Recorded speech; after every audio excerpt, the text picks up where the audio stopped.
From Interior Alaska's most trusted news source, this is the Fbx Evening News.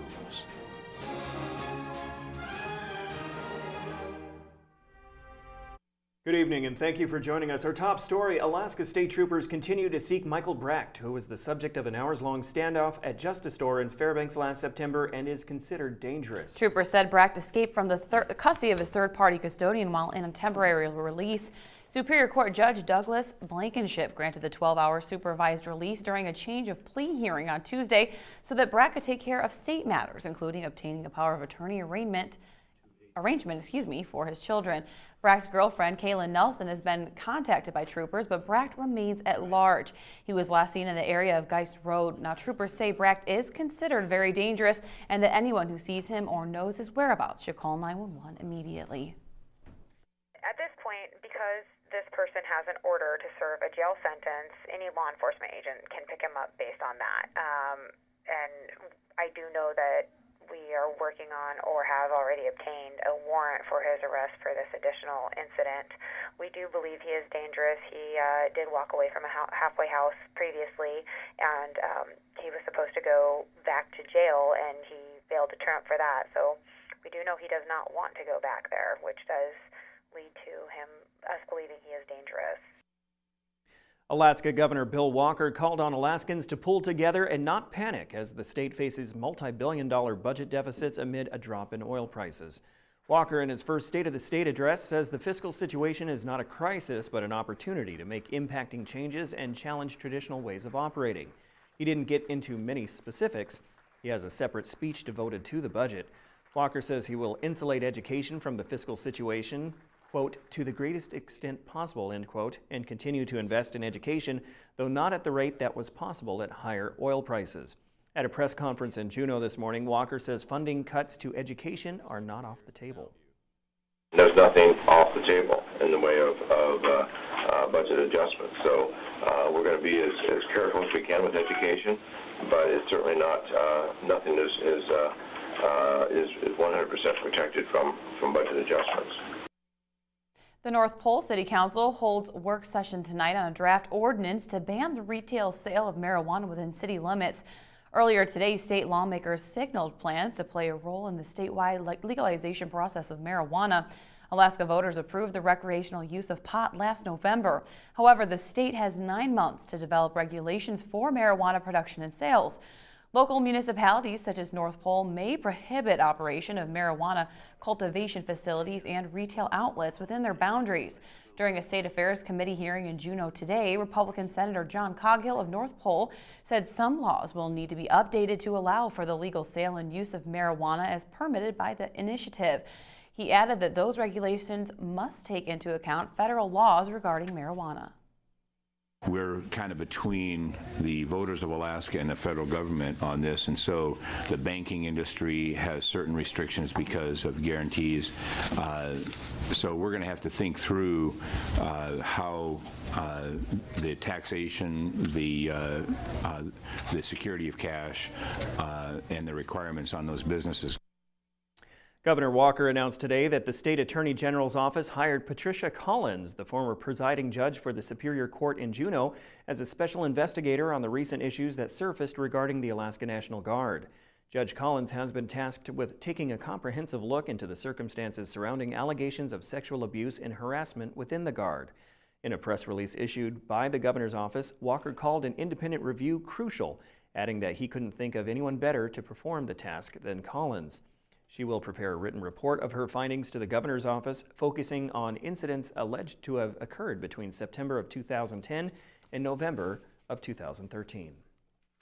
All right, when we come back, gas prices continue to fall in the Fairbanks area, and it looks like home heating oil will follow suit.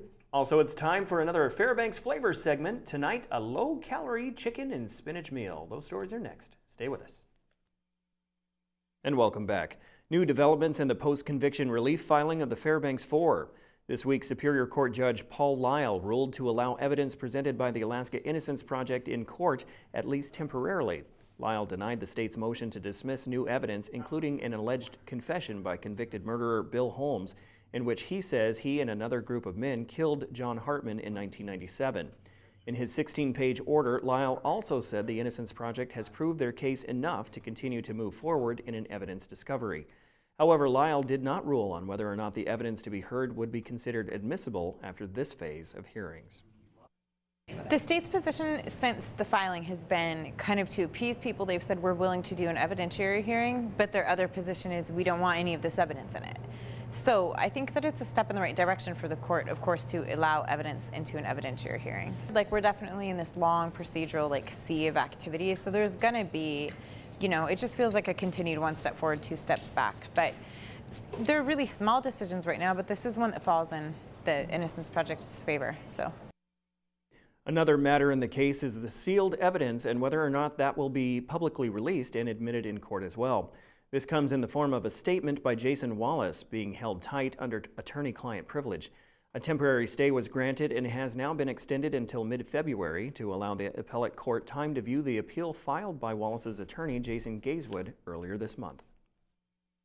We told you 2 weeks ago that gas prices in Fairbanks had dropped below $3 a gallon for the first time in a long time. The low price in Fairbanks then was $2.98 a gallon, and now it's 23 cents a gallon less than that. The national average is $2.03. Even though the gas prices continue to fall, the price of diesel continues to be higher, and that's what determines the cost of home heating oil. Patrick DeHaan, a senior petroleum analyst at GasBuddy.com, says diesel prices are expected to start falling too.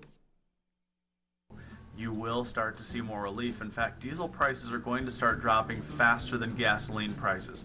Refinery issues in the Midwest in October and November led to record low inventories for diesel. Not only that, but diesel demand is so high globally that we're actually shipping about 30% of what's being produced out of this country. And now let's join Lisa Gambardella in her kitchen as she cooks up a delicious dish without excessive calories. Buongiorno! Welcome to Gambardella's Pasta Bella.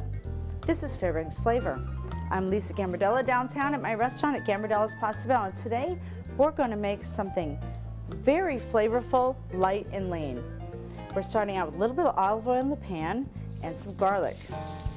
Make sure your pan's nice and hot so that garlic can sizzle.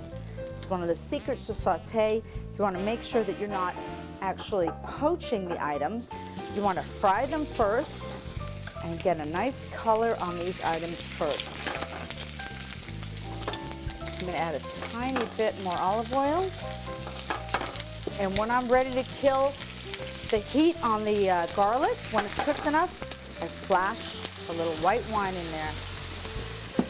Beautiful. Wow. You can make a lot of very flavorful items without adding a lot of calories. This is such a great lean dish. Woo! Look at that. It smells delicious already. That's what I love about saute. Now I'm going to add in my fresh spinach. Ooh, beautiful. My chicken's brown. I'm going to flip it. Wow. This is the kind of dish that is so healthy, and it goes with any diet you might be following. Another little splash of wine. Let that cook off. And some chicken stock. It's that simple. You can make it at home, or I'll make it for you. See our recipes at webcenter11.com. Chicken and spinach saute. Buongiorno. Brought to you by Gambardella's Pasta Bella. I really like that because it's healthy and you could, full of flavor with the garlic. Oh yeah, I'm there. She is so good at this. I love it. Okay, Joe Cook is coming up with results from a national competition involving some local curlers in the near upset in high school hoops last night. That's right. Sports is next with Joe.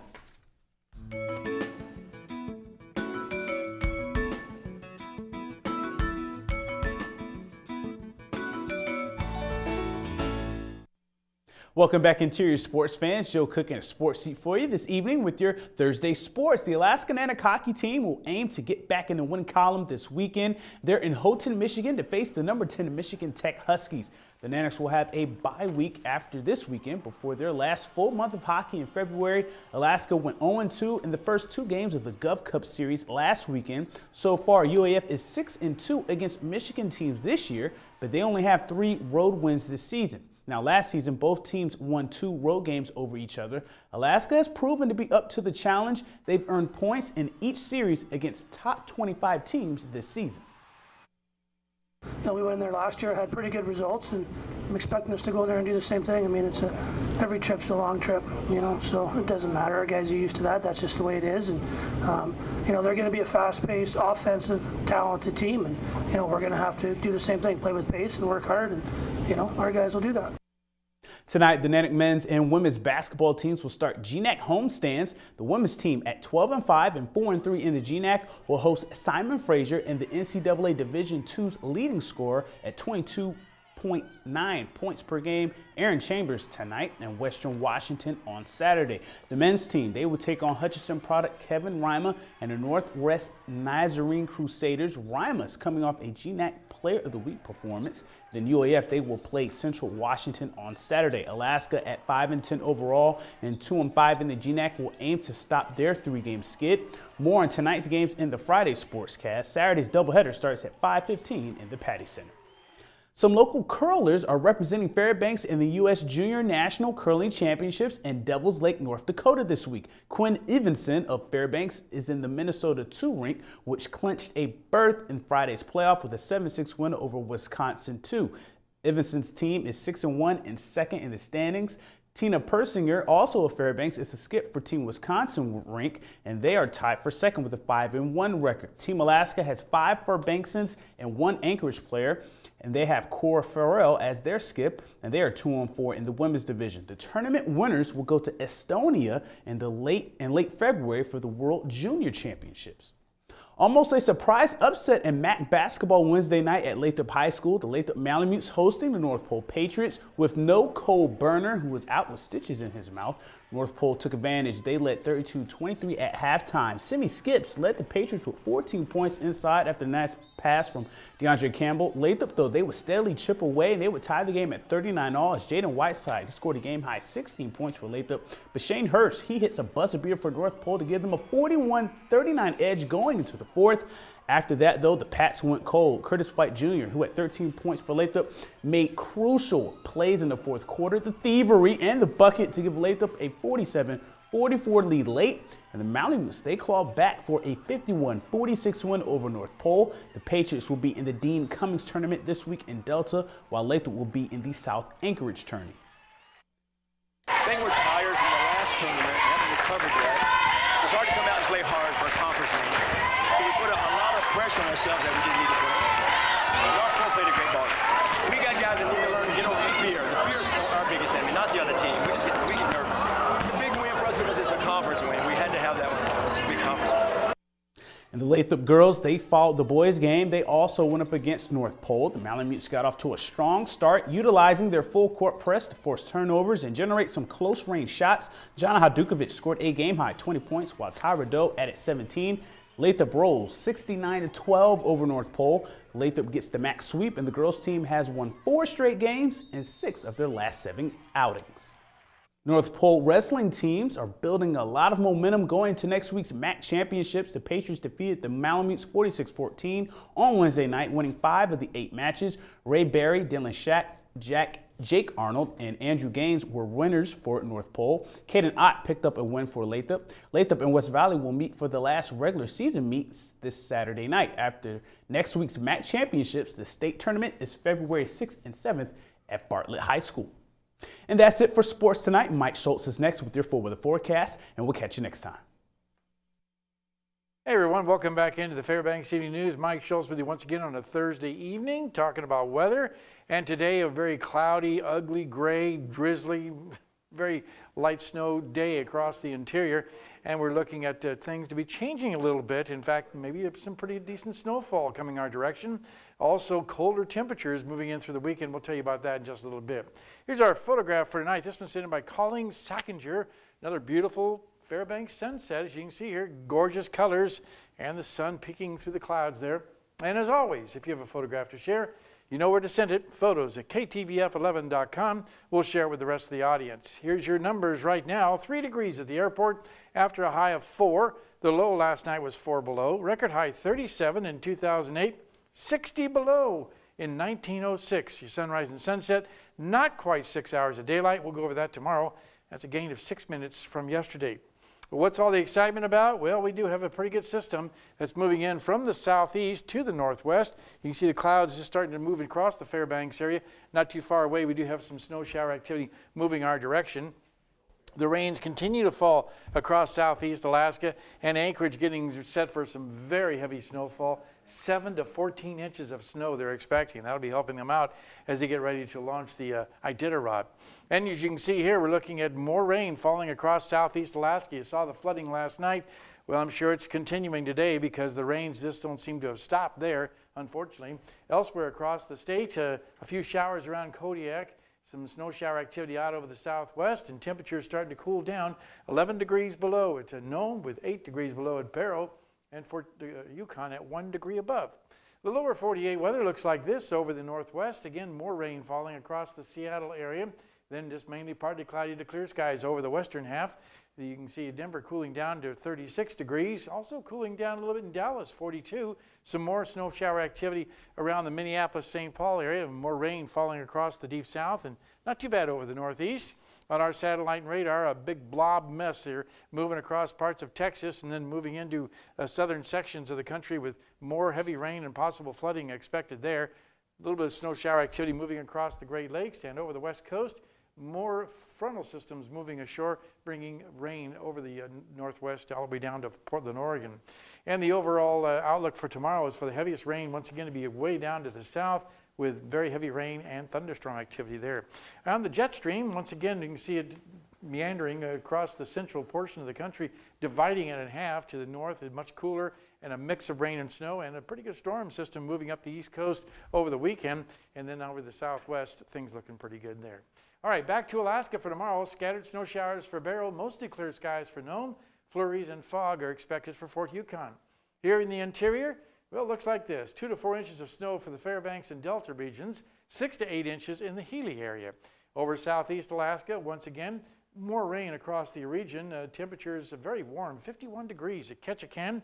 And over the southwest portion of the state, we're looking at partly cloudy skies in Cold Bay, mostly sunny for Bethel, and a chance of rain at Kodiak. And if you're heading down to the Anchorage area, you might want to rethink that, because 8 to 10 inches of snow is expected at Anchorage. They've just updated that at 7 to 14.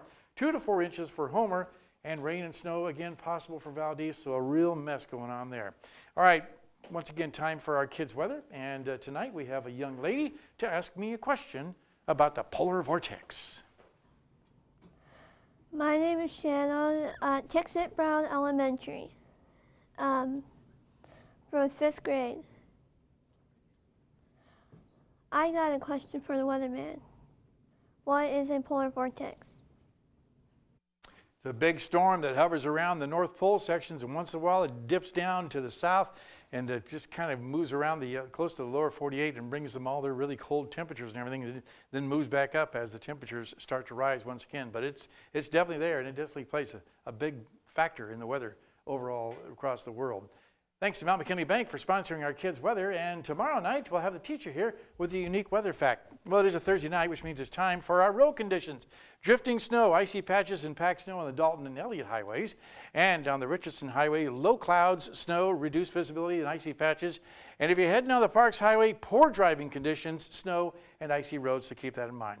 Here's your forecast for the remainder of the night. 13 degrees below zero, light snow developing. 1 to 2 inches, mainly east of the Fairbanks area.